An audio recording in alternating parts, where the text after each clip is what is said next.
루카가 전한 거룩한 복음 1장 57절에서 66절, 80절의 말씀입니다. 엘리사벳은 해산달이 차서 아들을 낳았다. 이웃과 친척들은 주님께서 엘리사벳에게 큰 자비를 베푸셨다는 것을 듣고 그와 함께 기뻐하였다. 8회째 되는 날 그들은 아기의 할례식에 갔다가 아버지의 이름을 따서 아기를 지카르야라고 부르려고 하였다. 그러나 아기 어머니는 안 됩니다. 요한이라고 불러야 합니다. 하고 말하였다. 그들은 당신의 친척 가운데에는 그런 이름을 가진 이가 없습니다. 하며 그 아버지에게 아기의 이름을 무엇이라 하겠느냐고 손짓으로 물었다.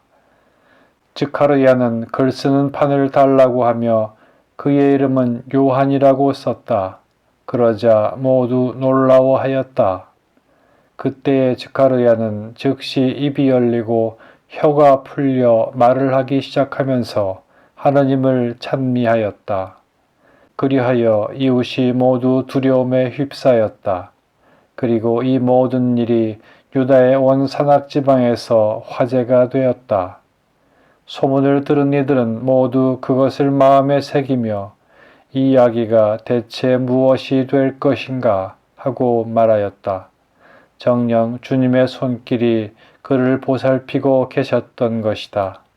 아기는 자라면서 정신도 굳세어졌다. 그리고 그는 이스라엘 백성 앞에 나타날 때까지 광야에서 살았다.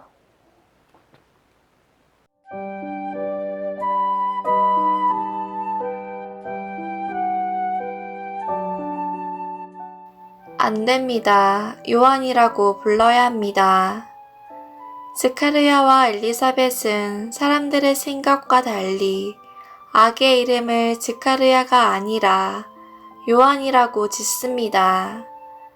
아이의 이름을 스카르야라고 부른다면 당시 관례를 따르는 것입니다. 반면 아이의 이름을 요한이라고 부른다면 하느님의 뜻을 따르는 것입니다. 스카르야의 이름으로 산다는 것은 아버지처럼 사제가 되어 명망을 얻고 존경받으며 안정된 삶을 산다는 것을 뜻합니다. 반면 요한의 이름으로 살아간다는 것은 예언자가 되어 명망과 존경보다는 박해를 받고 기득권의 삶보다는 광야에서의 삶을 살아가는 것을 뜻합니다. 엘리사벳과 지카르야는 이 두 가지 갈림길에서 주님의 뜻을 따르고 있습니다. 배 한 척이 칠흑같이 어두운 밤에 바다를 항해하고 있었습니다. 선장이 갑판 위에서 보니 어떤 불빛이 점점 가까이 다가오고 있었습니다. 그래서 선장은 확성기에 대고 외쳤습니다. 여보시오, 남쪽으로 10도를 회전하시오. 그러자 저쪽에서 즉각 반응이 왔습니다. 그 배가 북쪽으로 10도를 회전하시오. 선장이 어이가 없었습니다. 그래서 다시 외쳤습니다. 이 배는 거대한 함정이란 말이오. 그쪽이 움직이시오. 그러자 상대편에서 소리가 들렸습니다. 그쪽이 움직여야만 하오.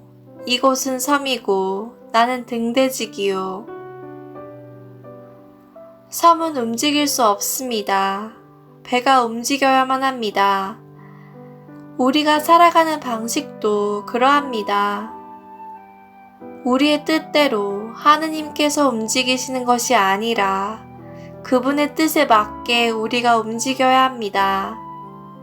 그런데 어떻습니까?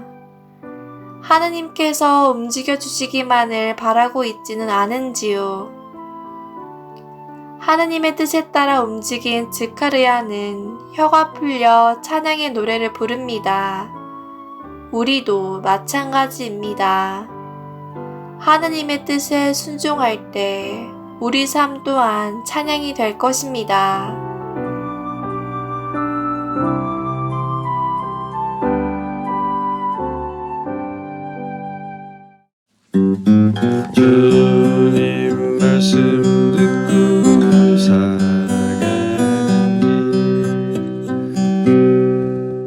요셉이 볶음밥